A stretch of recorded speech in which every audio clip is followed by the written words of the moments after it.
Buenas tardes, en nombre de la dirección de Centro 2, Patricia Hamra y Alicia Pérego, les damos la bienvenida a este primer encuentro del taller clínico llamado Siempre estoy listo para oír la verdad, el valor del engaño en el dispositivo analítico, dictado por el licenciado Eduardo Urbach.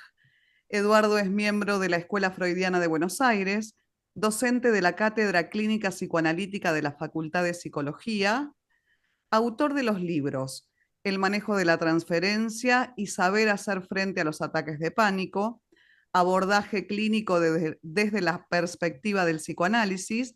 También es docente y supervisor en Centro 2. Te agradecemos mucho, Eduardo, y te damos la palabra. Bueno, gracias a ustedes, gracias una vez más, como siempre, a Alicia Perego, a Patricia Cambra, a a Laura, a todos los que están siempre acá detrás de escena, en Centro 2, institución de la que estoy como docente, supervisor, hace ya, no sé, perdí la cuenta, pero pronto serán un par de décadas. Bueno, me invitaron, agradecido una vez más, a dar este taller clínico que lo titulé Siempre estoy listo para oír la verdad. Esa frase es la frase con la que se cierra un libro. Se la tomé prestada a un libro de un psicoanalista norteamericano y escritor, que es Irving Yalom. Y es la frase con la que se cierra su libro Desde el diván. Un libro escrito y publicado en la década del 90, del siglo pasado, y que yo tenía guardado en mi biblioteca, lo había leído por entonces. Y bueno, y hace unos años atrás lo reencontré y volví a leer algunas cosas y volví a construir y extraje, le tomé prestado un fragmento, porque es un libro, es una novela, en la que aparecen varios personajes. Bueno, y para este taller clínico decidí que no voy a tomar un caso de pacientes, ya sean míos o de analistas que supervisan conmigo, como suelo hacer en otros talleres, sino que voy a tomar este texto literario y voy a construir el caso con los personajes de este texto y verán, porque me pareció sumamente didáctico, ilustrativo y además ameno para poder transmitirles algo de esta cuestión que es el lugar de la verdad y el lugar del engaño, el valor del engaño en el dispositivo analítico. Si hablamos del engaño en el dispositivo analítico, disculpen, estoy con un poco de tos, espero no ahogarme en medio de la clase. Les decía que si hablamos del engaño, hablamos de un concepto fundamental, yo diría de el concepto fundamental del psicoanálisis, que es la transferencia. La transferencia es el concepto que diferencia el dispositivo analítico, la clínica psicoanalítica, de cualquier otro tratamiento del padecimiento humano y psíquico. Es el modo en el cual hacemos uso, y no abuso, sino un uso operativo de la transferencia, lo que distingue y lo que permite la eficacia, lo que Freud llamaba la eficacia terapéutica. Bueno, esto es solo a modo de introducción y voy a trabajar, este seminario está armado en dos encuentros, hoy y el lunes próximo. Lo voy a desarrollar a lo largo, el mismo caso que vamos a ir armando a partir de este texto, de este fragmento de texto literario, lo vamos a ir desarrollando entre hoy y el lunes próximo. Desde el diván es una novela de ficción, escrita por un analista, como les decía, en donde aparecen una diversidad de personajes cuyas historias se van entrecruzando. ¿Mm? Yo voy a tomar algunos de estos personajes en particular. Vamos a ubicar primero al personaje del psicoanalista de la historia. El analista se llama Ernest. Ernesto, para nosotros vamos a decirle, a tomar como figura en el libro, Ernest. Si alguno de ustedes ha tenido el gusto de leer ese libro en algún momento, me va a seguir con mayor facilidad. Pero como doy como supuesto que no lo han leído, yo voy a ir comentando para que puedan ir siguiéndome todos los que no conozcan el libro. No les pido que lo lean, pues es una novela entera. Si tienen el gusto de tenerla, de leerla, buenísimo. Entonces, el primer personaje, el analista, se llama Ernest. Ernest es el analista de Justin. Justin es su paciente y personaje central de la historia. Justin se analiza con Ernest desde hace 5 años, 3 veces por semana. Es decir, como ven, estamos en el encuadre clásico del psicoanálisis de la APA, bien ortodoxo, 3 veces por semana. Aquí ya hace tiempo que no se practica, por lo menos, quizá en el ámbito de la APA todavía sí, no sé, perdón, la APA es la Asociación Psicoanalítica Argentina, me refiero acá al marco de la IPA, ¿no? Y hay una gran influencia, van a ver el desarrollo del caso, de lo que ha sido la psicología del yo, que el discípulo de Freud Hartman desarrolló en Estados Unidos. Van a ver qué interesante es, a pesar de eso, poder hacer una lectura de un trabajo clínico en donde se ve el valor de la intuición clínica. Yo siempre digo, más allá de la escuela, de psicoanálisis, incluso tengo un gran respeto por algunos psicoterapeutas no psicoanalistas que tienen una enorme intuición clínica y que sin haber leído nunca Freud, por ejemplo, tematizan el superyo sin saber que se llama así ni que Freud lo tematizó, porque se lo encuentran en la clínica, porque hacen lo que hizo Freud, que es la intuición clínica, sino ir de la práctica a la teoría, ir construyendo conceptos a partir de lo que la práctica nos demanda, para poder dar cuenta de la clínica con la que nos enfrentamos. Bien, vuelvo al caso. Justin se analiza con Ernest desde hace 5 años, 3 veces por semana, pero además lo llama permanentemente por teléfono frente a cualquier situación o cualquier decisión que tenga que tomar. Es decir, es un hombre sumamente dependiente. A lo largo de esos 5 años, el tema excluyente de su análisis es la queja por su mujer. Su mujer se llama Carol.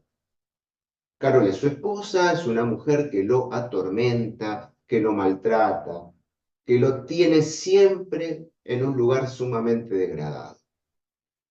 A lo largo de ese tiempo, Ernest, el analista, un poco harto de escucharlo, quejarse y quejarse, bueno, trabaja con Justin fundamentalmente la cuestión de por qué no se separa. Bueno, finalmente aparece el relato de una sesión en la que Justin llega y le cuenta a su analista que el día anterior, aprovechando que su esposa estaba en el trabajo, se armó una valijita y se fue, se la tomó.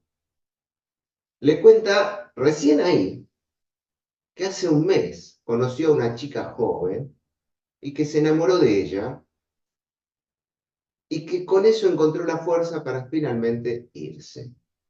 Sabe, dice, que ella le va a destrozar todas sus cosas, que se va a volver loca, y es lo que efectivamente sucede.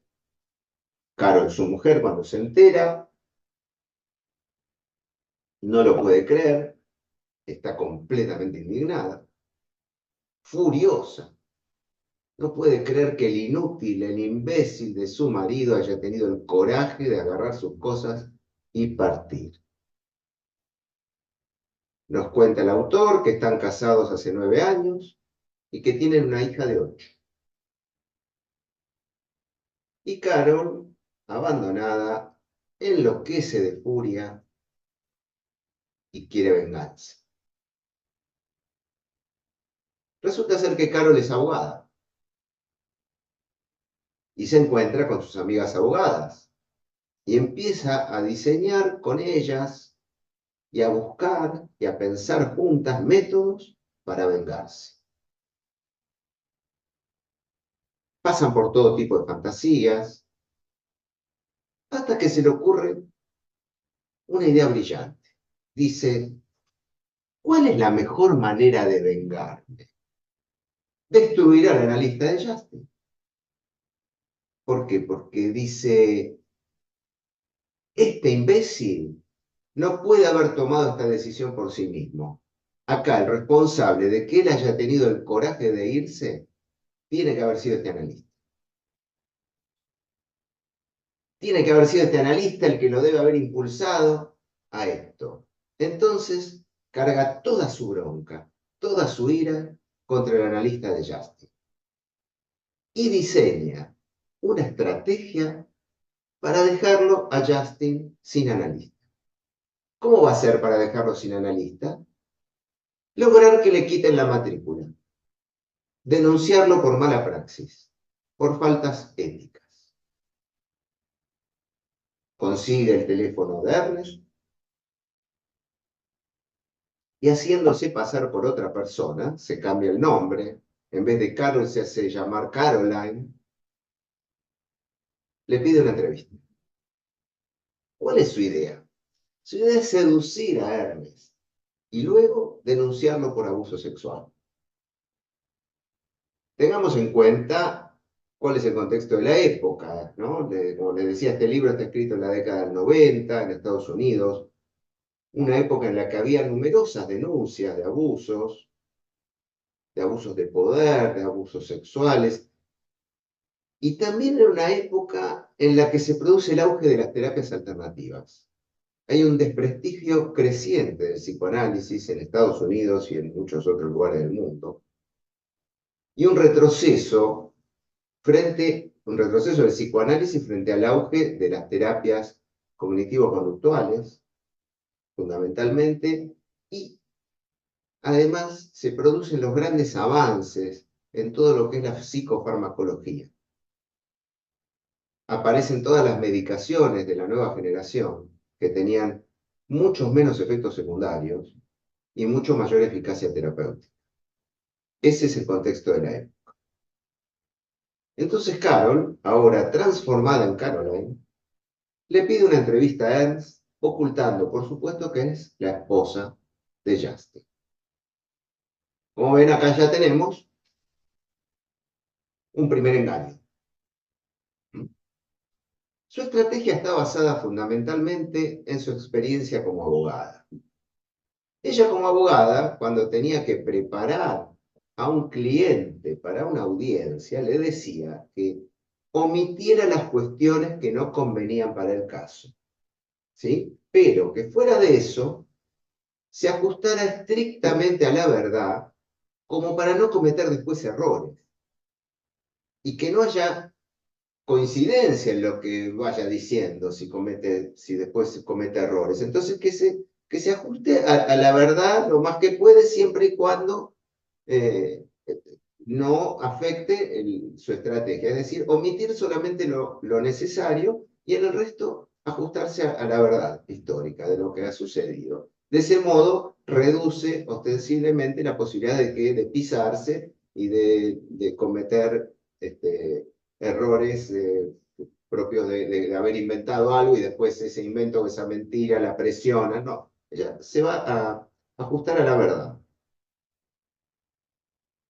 Entonces, ¿cuál es su estrategia? Basándose en esta experiencia suya como abogada con sus clientes, su estrategia es cambiar los datos elementales que oculten su verdadera identidad como esposa de Justin, pero en todo lo demás referente a su vida, ajustarse a la verdad histórica para no caer en contradicciones o en lagunas sospechosas. La otra parte de su estrategia es hablar desde su nostalgia por un analista anterior al que ella acudió, que supuestamente la ayudó mucho y que además de atenderla, como analista, había sido su amante. Esto le había ocurrido efectivamente.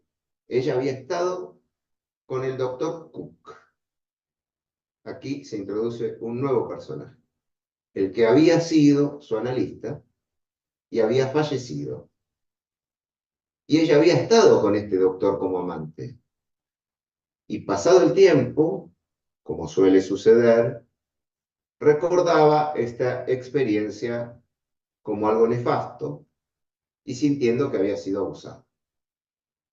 Bueno, ella decide cambiar esta versión y presentarse ante Ernest contándole de esta experiencia como algo maravilloso y de lo bien que le había hecho este amorío con su analista anterior, que lamentablemente se había tenido que cortar porque había fallecido prematuramente.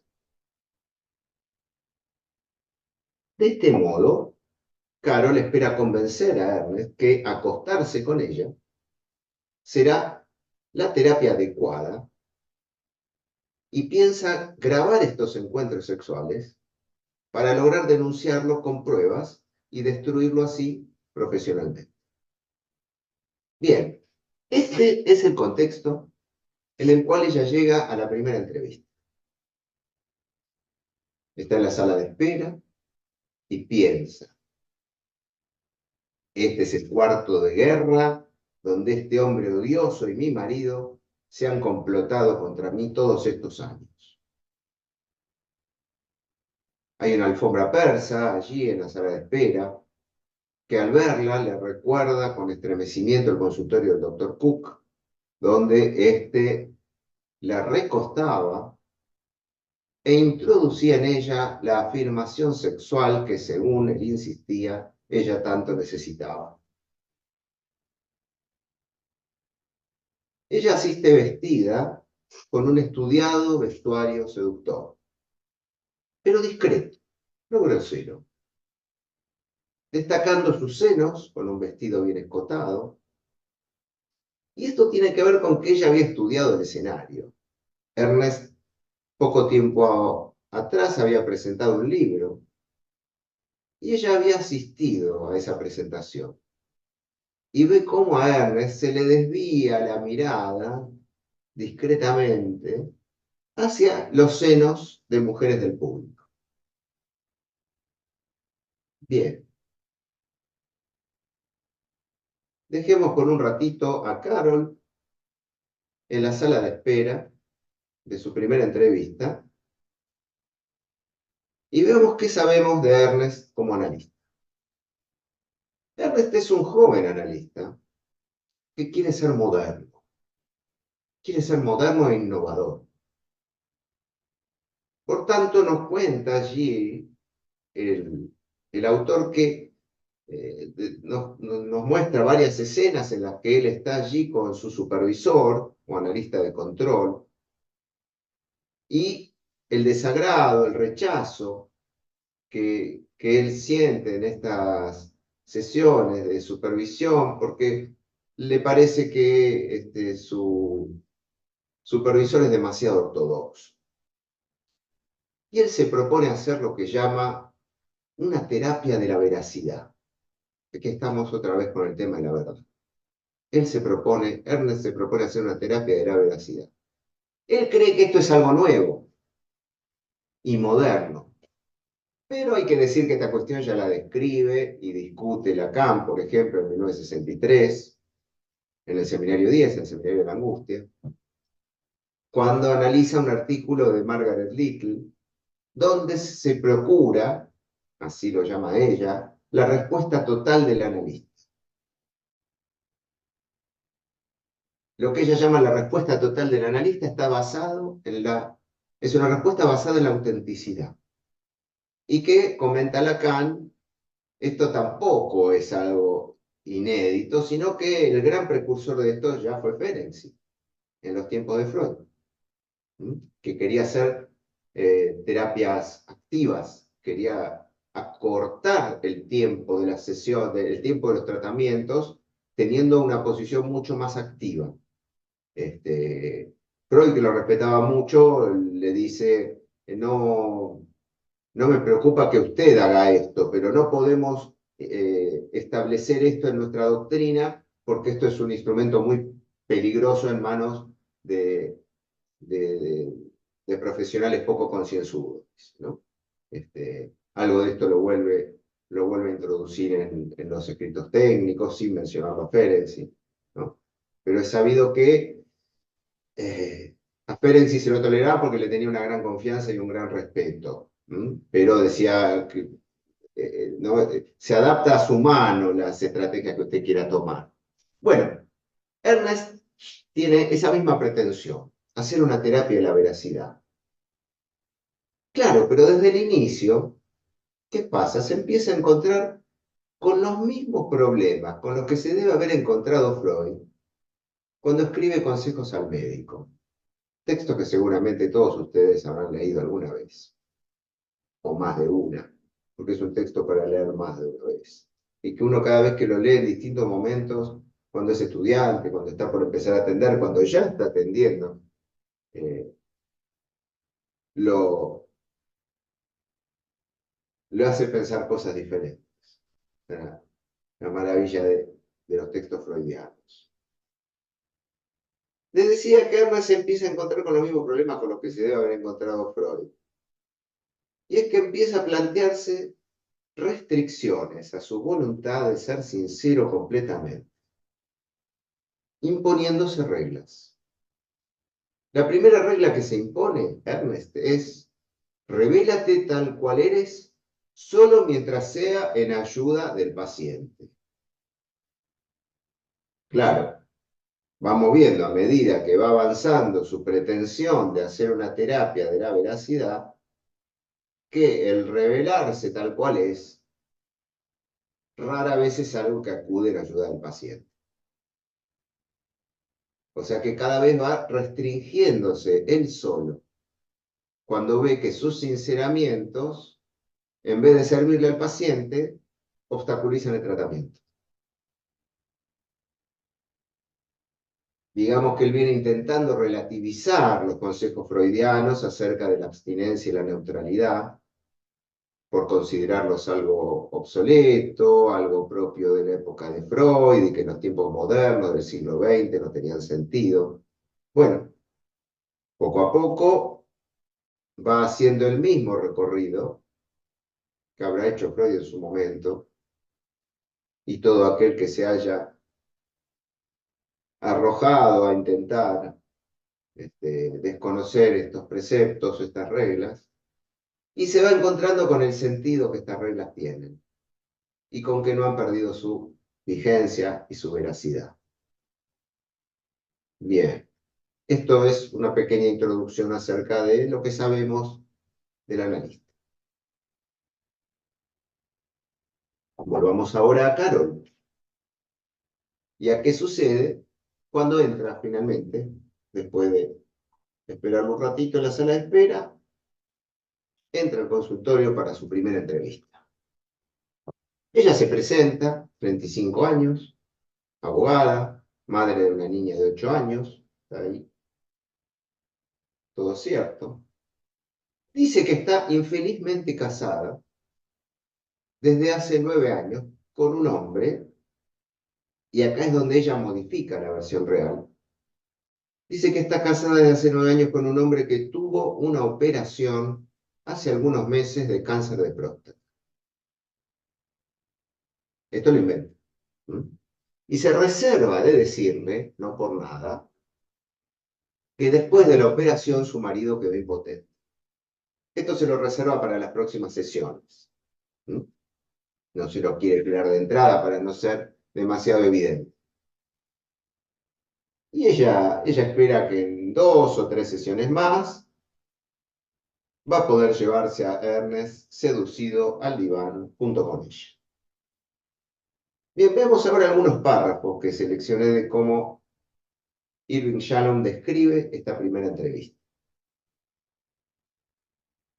Ella justifica el haberse quedado con su marido diciendo que cuando se le diagnostica el cáncer, su marido queda sumido en una profunda desesperación, que lo aterrorizaba la idea de morir solo, y que ella entonces no pudo traer la cuestión del divorcio, que era lo que ella estaba pensando y que todavía no había planteado.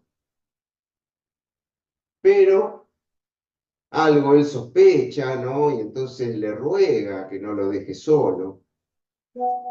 Y ella acepta, se resigna, y desde entonces se siente atrapada para el resto de su vida.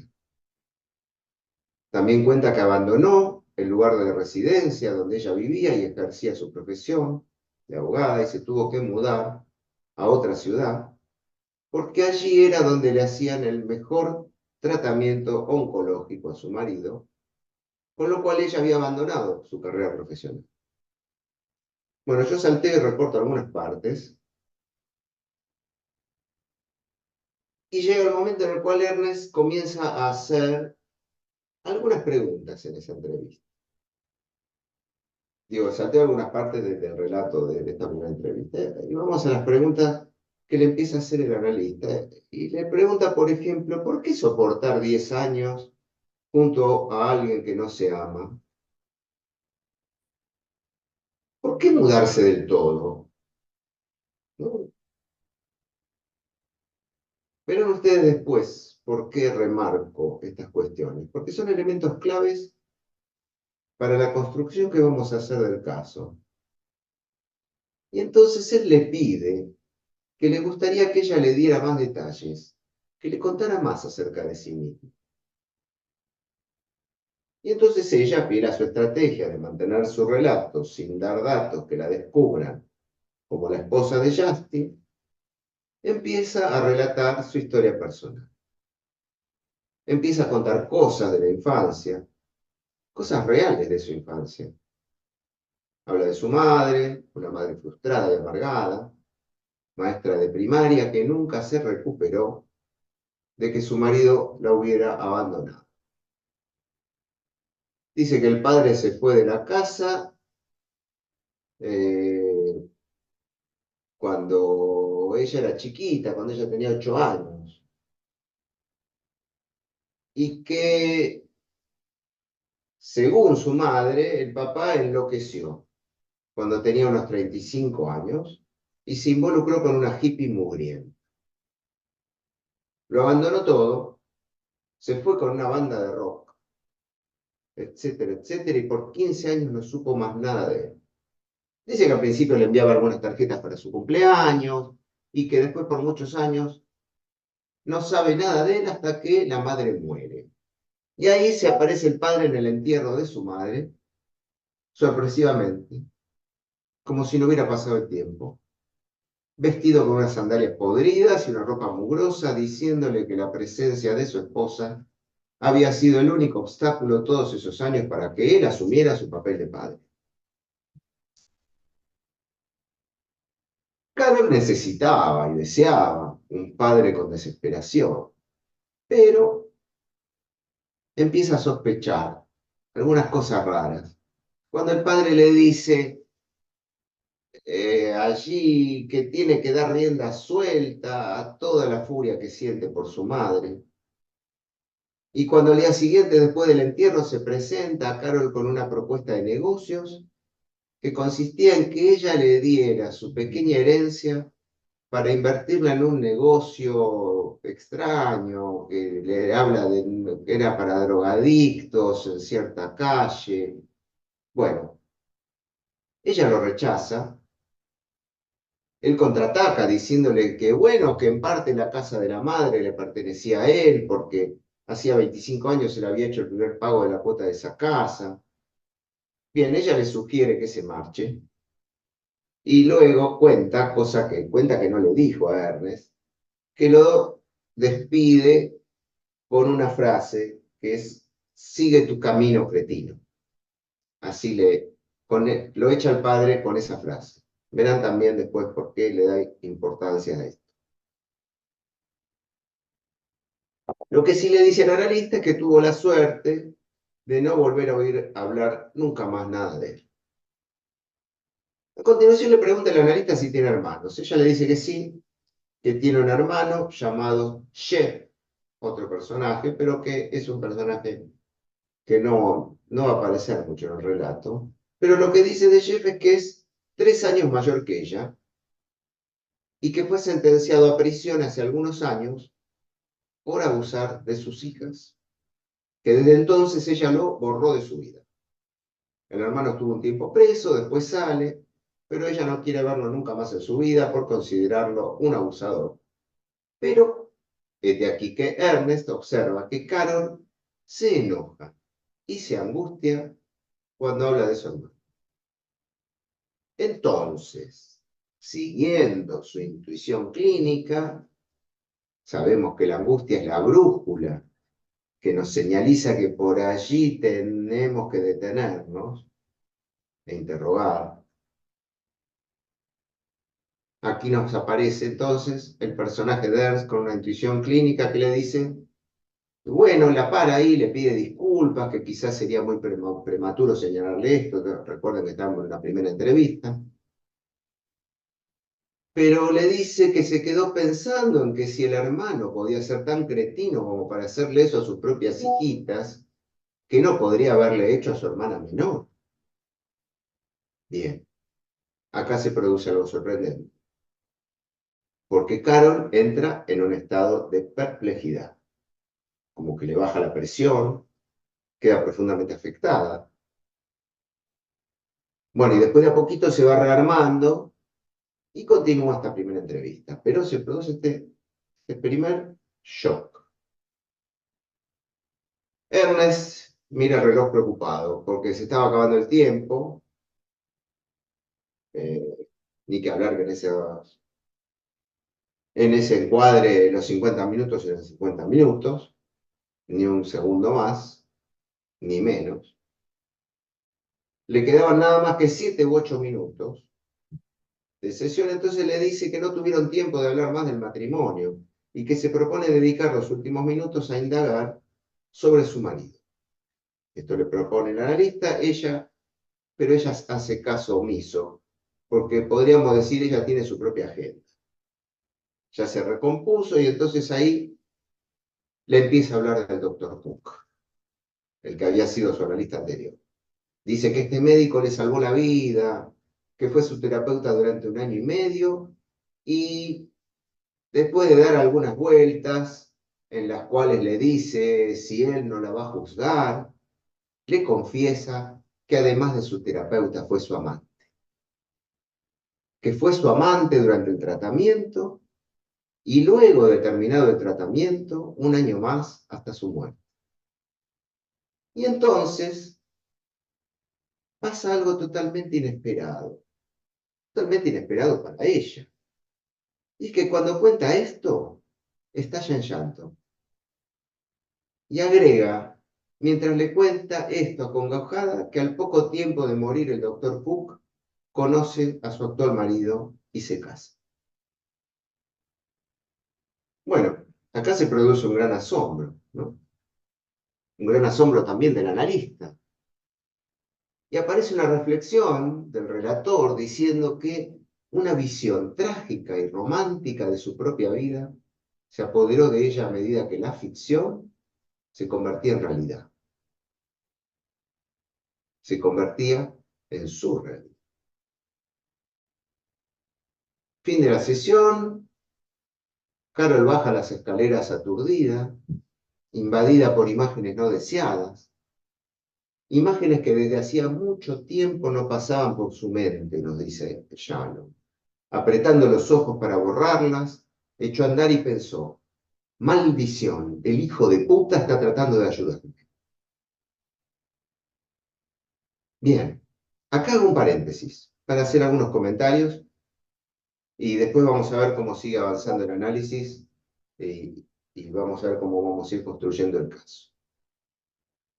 Algunos paréntesis, por ejemplo, para recordar cómo Freud nos enseña que al hablar, con solo hablar, siempre se dice más de lo que se pretende decir. Es decir, nos habla de lo relativo de la verdad.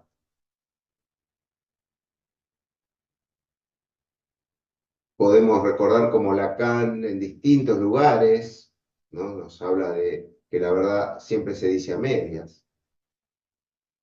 Pero especialmente en un texto de sus escritos dice, yo la verdad hablo. No es el yo del paciente, el canal, sino yo, la verdad, que habla por sí mismo. También Freud, de los escritos técnicos, nos habla, por ejemplo, de que no importa la confianza que el paciente tenga en el psicoanálisis. Lo que importa es si está dispuesto a hablar y a decir lo que se le ocurra, ¿no? A cumplir con la regla fundamental, aunque también nos advierte que después es una regla que está para ser vulnerada y que al compás de las resistencias, eh, inevitablemente se silencian ocurrencias. Bien, entonces podríamos decir que el modo en el que Carol se presenta mintiendo dice sobre su verdad. También recordaba como Lacan en el seminario 10, cuando habla de pasaje al acto y acting out, nos habla de la joven homosexual, en donde Freud ubica, dice apenas una punta de transferencia en los sueños mendaces, en esos sueños que llama mendaces, mentirosos. No sé si ustedes lo recuerdan o tienen fresco el caso, la joven homosexual tiene unos sueños en los cuales se casa con un hombre y tiene hijos. Freud dice que son sueños en los que pretende engañarlo. Él está muy sensible porque no hace mucho Dora ya lo había dejado plantar, lo había engañado. Y allí Freud hace una larga discusión acerca de si el inconsciente engaña y si los sueños pueden engañar. Lo que nos dice Lacan es que Freud transmite en el texto la apariencia de que está ausente cualquier relación de transferencia y que hay que ubicar allí lo que el sujeto quiere decir al mentir. Dice, allí es donde Freud se extravía, ¿no? Porque aun si fueran sueños mentirosos, hay que leer qué es lo que se dice en esas mentiras, en ese engaño. Hay que escuchar lo que el paciente dice al hablar, lo que dice al mentir, no lo que quiere decir. Lacan comenta con asombro que Freud tira la toalla y no se interesa por ese pequeño resto, esa punta de transferencia que se expresa en esos sueños. Recordemos que en el seminario 10, Lacan está conceptualizando el objeto A. Dice que Freud no se interesa por ese pequeño resto, por el desecho, lo que le permitiría hacer surgir una pregunta, y acá nos recuerda la paradoja de Epiménides, la contradicción del yo miento. ¿Saben ustedes cuál es la paradoja de Epiménides? Él dice, todos los cretenses son mentirosos. Él es cretense. Entonces, ¿está mintiendo o dice la verdad? Es una discusión lógica que después retoma Bertrand Russell y que se remonta al siglo IV antes de Cristo, donde ya otro griego, un tal Eubulides de Mileto, fue el primero que formuló esta paradoja. Dice, un hombre afirma que está mintiendo. ¿Lo que dice es verdadero o falso? Bien, así nos vamos adentrando en el hueso de la construcción de este caso, para lo cual vamos a recordar que hay dos dimensiones estructurales de la transferencia. Una que tiene que ver con la transferencia amorosa, en relación a la ligadura, a lo que queda ligado por el significante, en relación a las corrientes del amor.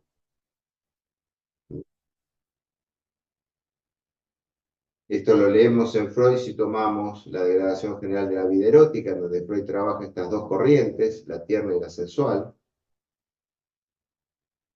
Y lo articulamos con el concepto de transferencia, que nos dice es amor, amor de transferencia. Entonces, hay que articular la noción de amor de transferencia con estas dos corrientes. Hay transferencia positiva y negativa. Pero es de aquí que la positiva está dividida en dos corrientes. Las dos corrientes del amor, la tierna y la sensual.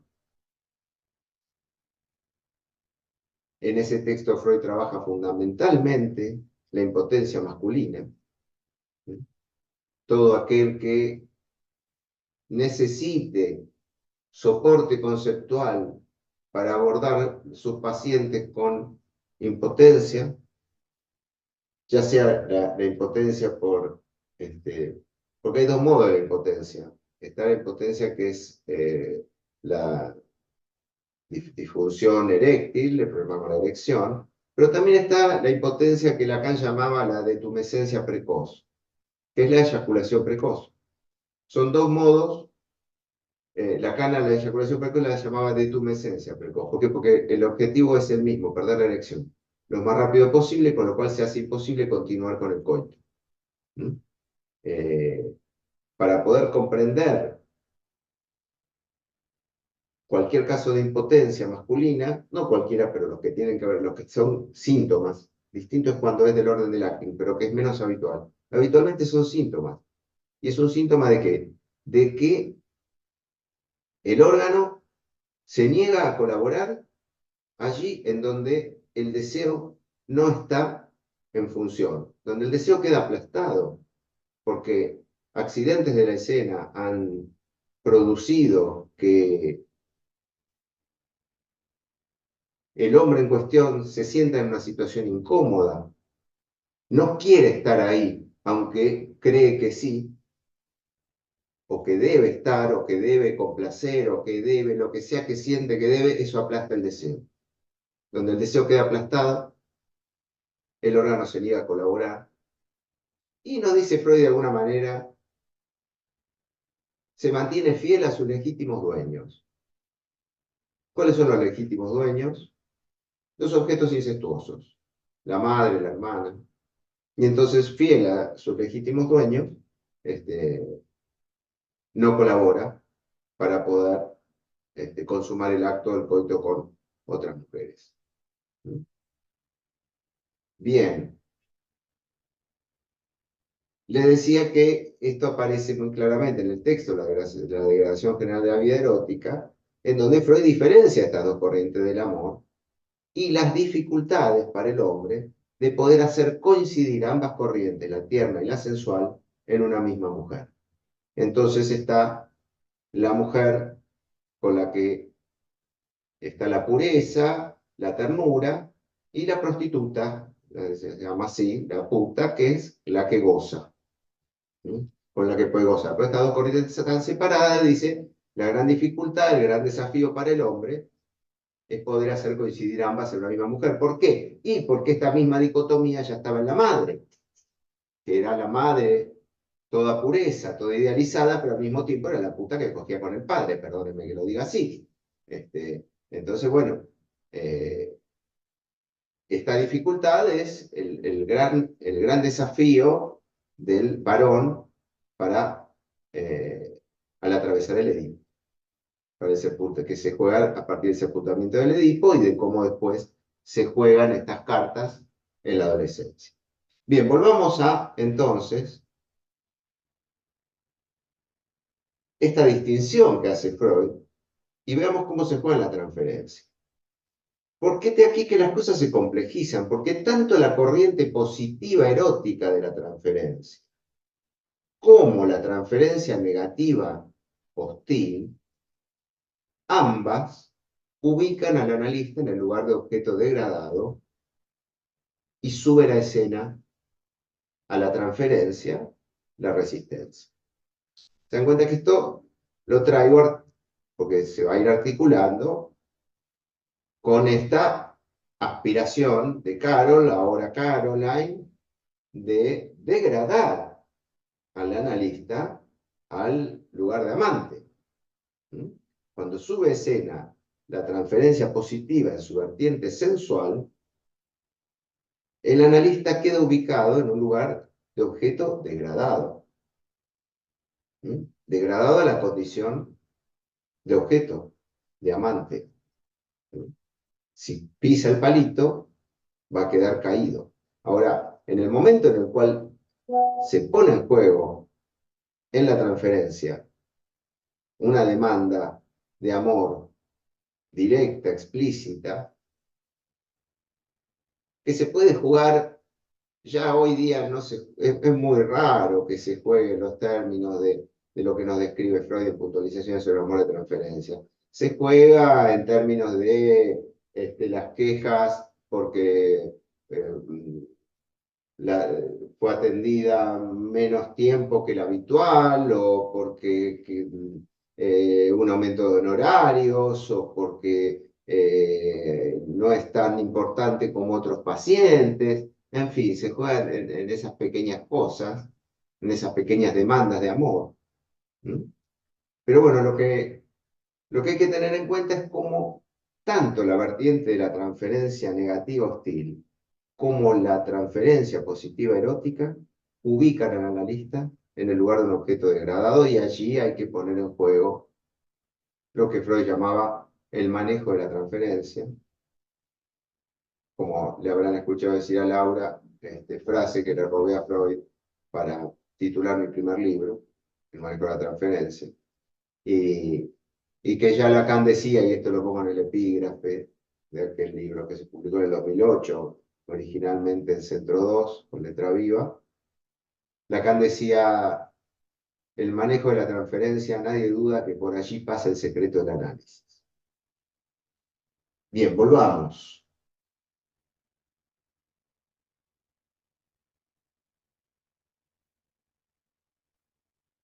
Entonces, cuando lo que sube a escena la transferencia es la resistencia, nos encontramos con esta dimensión estructural de la resistencia, que no es la única. Hay otra dimensión estructural de la transferencia que Lacan nombra como transferencia salvaje. Y esa sí está en relación a lo no ligado, a donde no hay ligadura significante, a lo traumático, a lo que Freud ubica más allá del principio del placer, ¿sí? Lo que Freud ubica allí como compulsión a la repetición, lo que se repite en vano, lo que Lacan nombra como lo que no cesa de no escribirse. Y Lacan, cuando nos habla del acting out, nos dice que allí hay una mostración, hay un llamado al otro, al gran otro, al otro con mayúsculas. Hay algo que se muestra. Pero eso que se muestra, dice, siempre es distinto de lo que es. Esto está, no recuerdo si es seminario 10 o seminario 11. Uno de los dos. Lo que es, nadie lo sabe, dice, y mucho menos el sujeto del acting. Él no sabe, el sujeto del acting no sabe qué es lo que está mostrando. Y nos dice que el acting llama a la interpretación, pero no es interpretado. Como ven, esta es una diferencia crucial con el síntoma. Porque el síntoma no llama a la interpretación. El síntoma se basta por sí mismo. Pero el síntoma sí puede ser interpretado. ¿Se entiende? Esto es una diferencia muy importante para tener en cuenta entre síntoma y acting. El acting llama a la interpretación, hay una mostración, ahí hay algo que está llamando a que alguien lo denuncie, lo nombre, le ponga nombre, tome la denuncia. En términos jurídicos podríamos decir, en el acting se trata de jugar un rol como el de el juez que va a tomar la denuncia, el secretario del juzgado que toma la denuncia, de eso que se muestre que el sujeto no sabe que está mostrando. Pero no puede ser interpretado. Llama a la interpretación, pero no puede ser interpretado. En cambio, el síntoma se basta por sí mismo. No llama a la interpretación. El síntoma es solución de compromiso. El síntoma es satisfacción sustitutiva. El síntoma es goce. pero sí puede ser interpretado.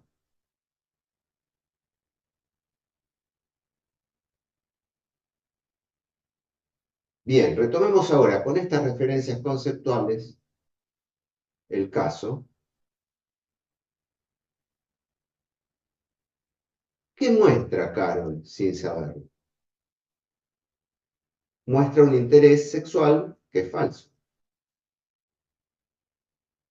La realidad es que tiene una tremenda aversión por Ernest, a quien va a intentar seducir, pero le muestra un interés sexual falso. Entonces, ¿qué demanda? Acá podemos ubicar la articulación entre demanda y deseo. Demanda que el otro actúe vilmente. Demanda que actúe como un cretino. Pero ¿qué deseo inconsciente la gobierna? ¿Será acaso el demostrar el cretinismo del otro? ¿Denunciarlo? ¿Denunciar ese cretinismo del otro con mayúscula? ¿Será eso lo que repite allí sin saberlo? No sé si ya lo están pudiendo leer. ¿Será que ella repite sin saberlo cómo ella fue víctima del abuso, del abandono, del engaño de su padre? Recuerda la escena del padre apareciendo allí en el entierro después de la muerte de su madre. ¿Mm?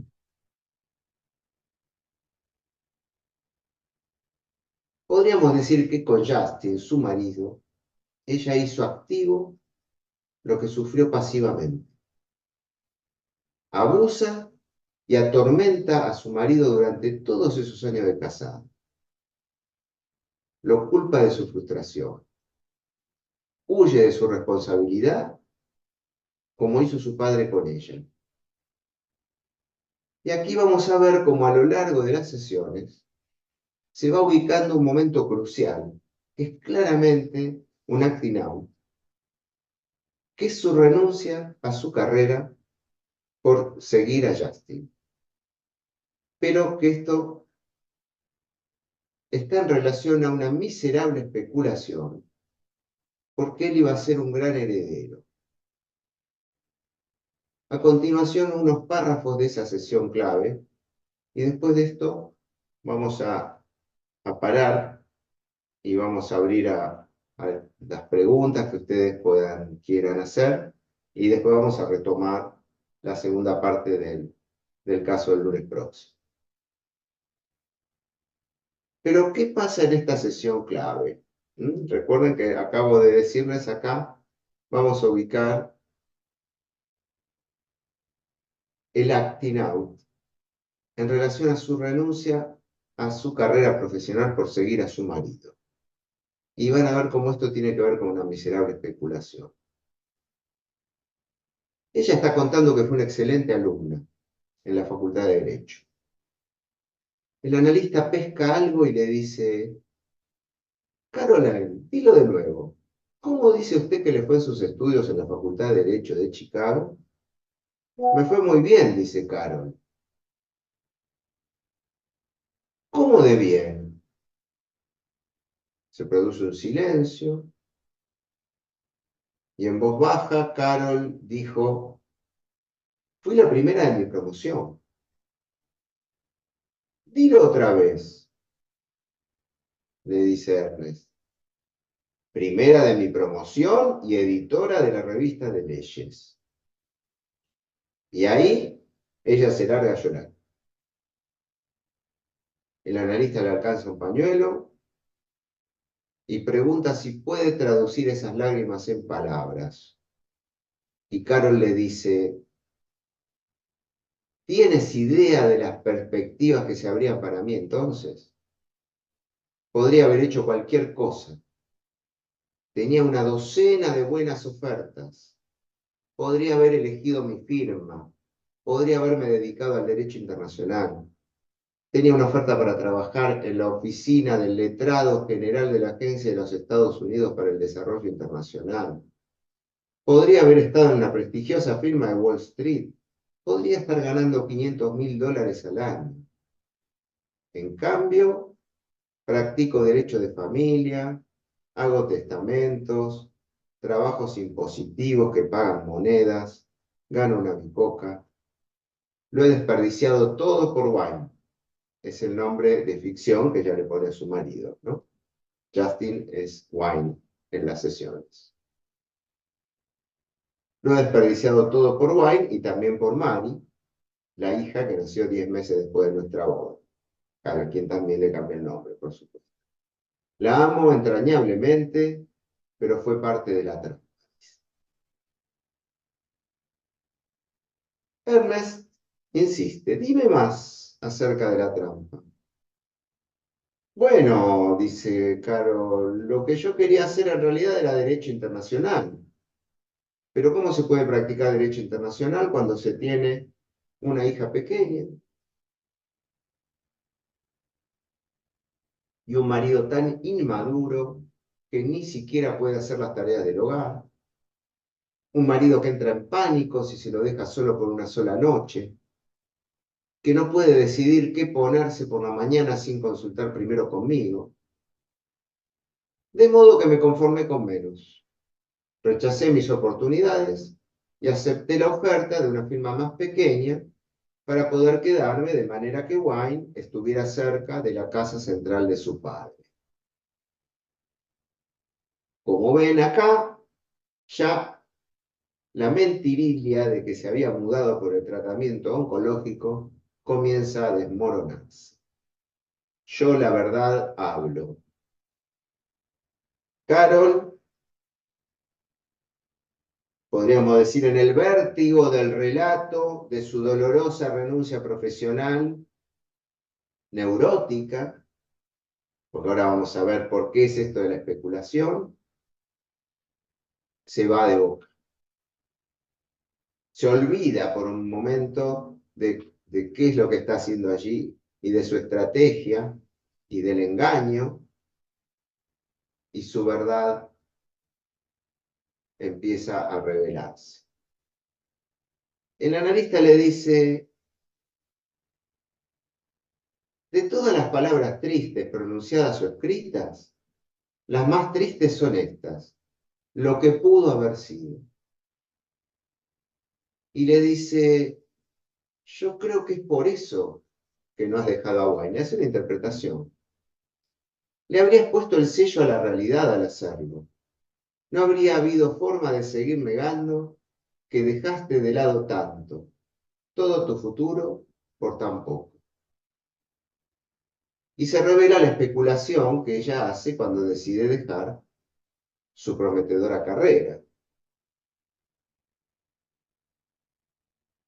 Le dice que ella conoció a Wang antes de terminar sus estudios de abogada, que ella trabajaba como empleada en una firma de abogados de Evanston y que se le asigna un caso representando el negocio del padre de Wang, que tenía una próspera cadena de zapaterías.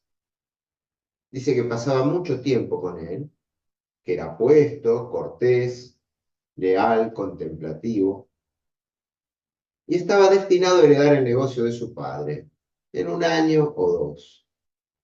Negocio que valía unos 5 millones de dólares. Yo no tenía dinero, dice Carol, y había acumulado unas enormes deudas por mis estudios. Tomé la rápida decisión de casarme, perdón. Fue una decisión muy estúpida. ¿En qué sentido?, le pregunta el analista. Bueno, después de unos meses de matrimonio empecé a ver las virtudes, entre comillas, de Wang de una manera más realista. Cortés no significa bondadoso, sino cobarde. Contemplativo por su monstruosa indecisión. Leal se convirtió en una dependencia total. Y rico se hizo cenizas cuando el negocio de su padre quebró 3 años después. Bueno, como ven acá se revela que en su casamiento ha habido una profunda y miserable especulación. Esto me evocaba aquella brillante frase de Lacan en el seminario 7 de la ética, cuando dice, persuadir al otro de que tiene lo que puede completarnos es la mejor manera de ignorar qué nos falta. Cada uno que le resuene. Persuadir al otro de que tiene lo que puede completarnos es la mejor manera de ignorar qué nos falta. O sea, perlitas de Lacan. Bueno, la cuestión es que pretendiendo engañar al otro, en transferencia, Carol comienza a jugar sus cartas y a descubrir que ella es la que se engaña. Se dan cuenta que esto es lo que ella se va dando cuenta en estas sesiones con Ernest, a las que supuestamente va a seducirlo y a destruirlo para joder a su marido. Y me pareció maravilloso el texto, cómo nos muestra que, a pesar más allá de todas sus intenciones, se empieza a analizar. Y más allá de que el analista siga los encuadres del análisis americano, si se deja llevar por su intuición clínica, y termina dejándose tomar como objeto de la transferencia, que es el secreto del análisis. Entonces, como les decía, pretendiendo engañar al otro en transferencia, Carol comienza a jugar sus cartas y a descubrir que ella es la que se engaña. Odia a Justin, su marido, por haberse quedado con él, sí, pero fue por una especulación. Se quedó esperando su herencia. Y hay que ubicar que su deseo de venganza era ya anterior a su abandono. Ella le adjudica a él su culpa por haber cedido en su deseo. Retomo aquí esa maravillosa última clase del seminario 7 de Lacan, donde Lacan dice, lo único por lo cual se puede ser culpable es por haber cedido en el propio deseo, por haber uno traicionado su propia vía. Entonces, uno se la agarra con el otro, ¿sí? Pero la culpa es con uno mismo, porque uno se traicionó a sí mismo y a su propio deseo. No hay otra culpa que la de haber cedido en su deseo, dice Lacan. Haber traicionado la propia vía. Y ella quiere vengarse de él, tirando la pelota afuera por sentirse engañada, cuando en verdad ella fue víctima de su propia especulación neurótica. Bien, vamos a detenernos acá por hoy y retomamos el caso el lunes que viene, porque es muy interesante después cómo se sigue desarrollando. Y abro ahora unos minutos por si tienen ganas de formular alguna pregunta o comentario. Laura, si querés, no sé si lo tenés que abrir vos o cada uno se abre su No, no, micrófono. no. No, el que quiera hablar directamente se desmutea y puede hablar sin inconvenientes.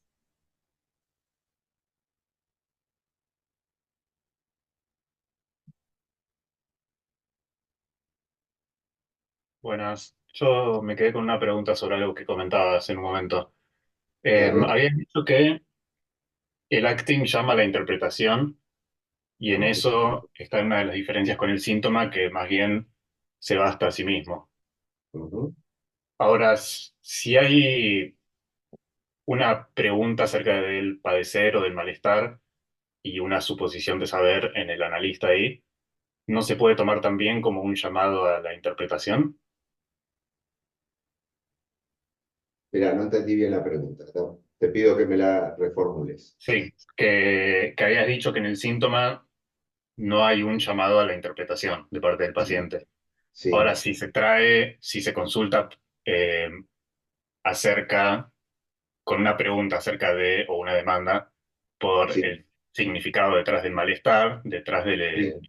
de lo que está encriptado en el malestar y el significado, ¿no es eso un llamado a la interpretación o una demanda porque me vengan a Ahora te entiendo. interpretar? Ahí te entendí. Bueno, Digamos, sí, cuál es la diferencia ahí? Eso es lo que te no me queda. agradezco muchísimo la pregunta porque es sumamente pertinente para ubicar por dónde empieza un análisis. ¿Cuáles son las intervenciones de un analista en las primeras entrevistas? Y justamente tiene que ver con esto que vos señalás, que es la de producir el síntoma que el paciente trae como un síntoma analítico. ¿Qué es un síntoma analítico? Un síntoma analítico es un síntoma que interroga al propio sujeto. Se formula como una pregunta por ese síntoma.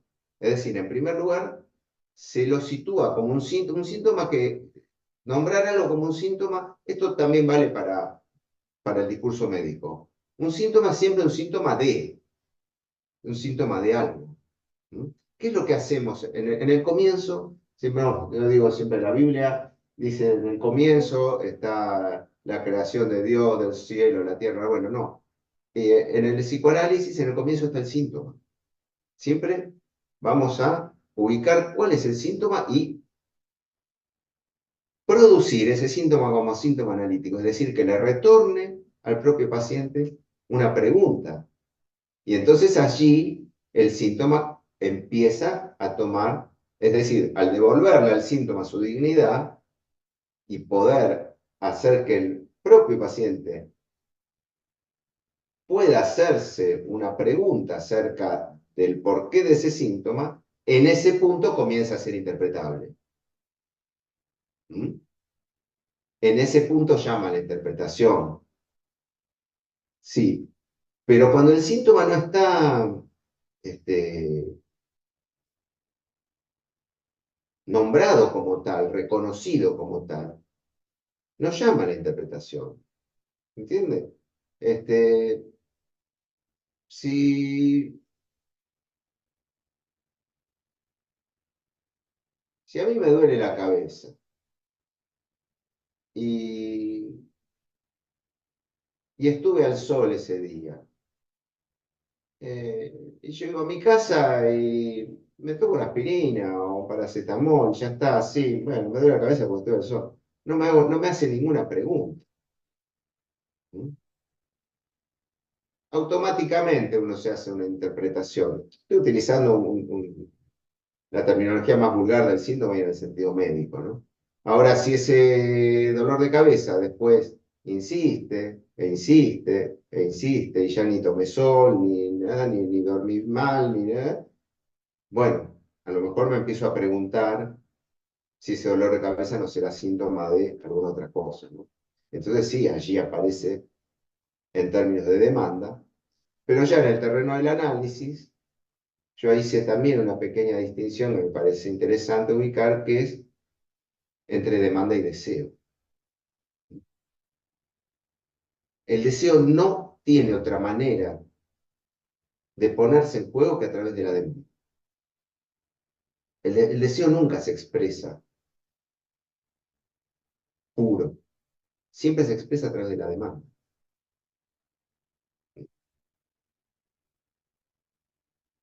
Y de lo que se trata en esas primeras entrevistas también es poder desencriptar lo que en esa demanda está en juego en cuanto a deseo inconsciente. Cosa que es muy difícil de hacer en una primera entrevista. A veces uno pesca algo, pero yo siempre le digo, ¿cuál es la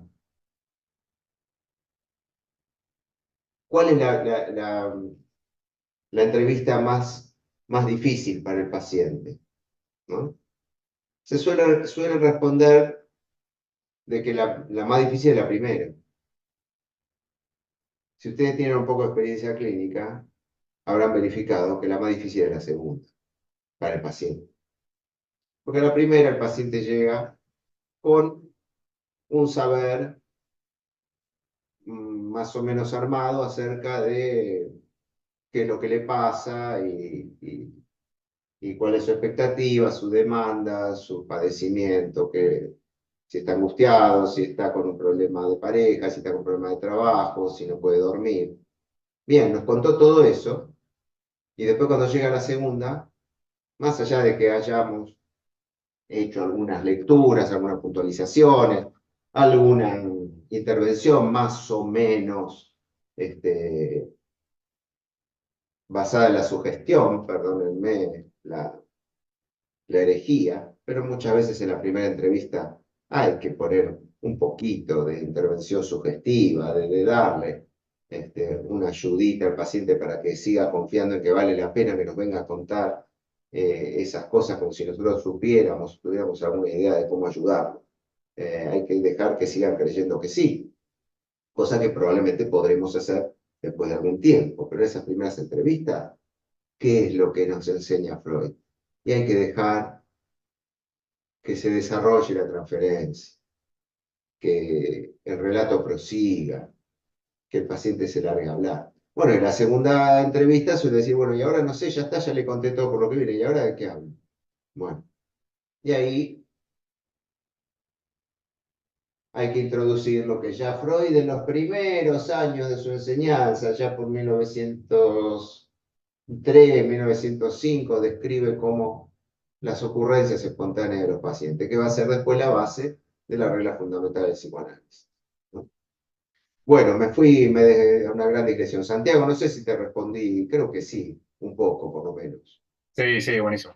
Gracias. Bueno, tenemos tiempo para una pregunta más. Anímense, que esta parte de conversar es la más interesante.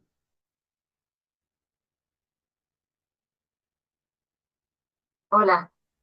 ¿Qué tal, Marisa? Bien, yo me quedé pensando en el casamiento, Ajá. en ese casamiento, ¿no? Que para ella es un casamiento. Muy bueno, muy interesante. Sé que no lo había escuchado, esa, Ok. Me quedé esa- pensando en eso porque ni siquiera se da cuenta que se miente y se casa, se casa, se casa y se casa. sí. De todas maneras, hay que No sé decir que hasta lo que lo digo, el ¿no? libro está escrito en inglés, así Ajá, que pero vale, vale claro, absolutamente. Así claro, como yo claro. hago de Dando un texto de ficción, un interpretación. caso clínico, vale absolutamente esta interpretación que vos hacés de neto valor significante. Y sí, en donde eh, uno podría decir, esa es una intervención a la letra, ¿no? Casamiento. Y Bueno, aparece ahí el sería puede, miento. pero bueno. Ujú. Sí, como me hace acordar a un paciente que una vez hablando de lecciones, de que se había encontrado con un amigo un hombre de unos 50 años, se había encontrado con un amigo del colegio, del secundario. Él era muy buen alumno y su amigo se llevaba todas las materias, no sé qué, bueno, y se lo encuentra 30 años después y, y se encuentra con que el tipo es un gran importador, hizo un montón de plata, nunca estudió más nada, qué sé yo, y él era un universitario y había estudiado y tenía qué sé yo, y no tenía un mango, pobrecito. Le había ido muy mal. Y entonces, hablando de las elecciones que había hecho cada uno, dice, y elijo mal, ¿no? Elijo mal. Y bueno, sería muy largo contar toda la historia, pero a partir de ahí y de señalarle, cortar ahí el hijo mal, se abre toda la dimensión de la relación con su padre y del mal hijo y de cómo esas malas elecciones, porque quedan unidos, ¿no? Esas malas elecciones tienen que ver con su lugar de hijo en relación a este padre que nunca se atrevió a superar, podríamos decir, ¿no? Interesante.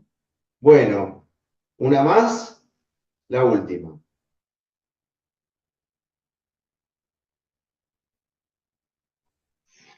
No, yo quería decir que estuvo muy bueno como, va, por lo menos como transmitiste el tema del deseo eh, en Caroline, ¿no? Me parece que quedó súper bien, porque a veces cuesta, el deseo es el deseo del otro y trae mucha confusión y ahí quedó como bárbaro planteado.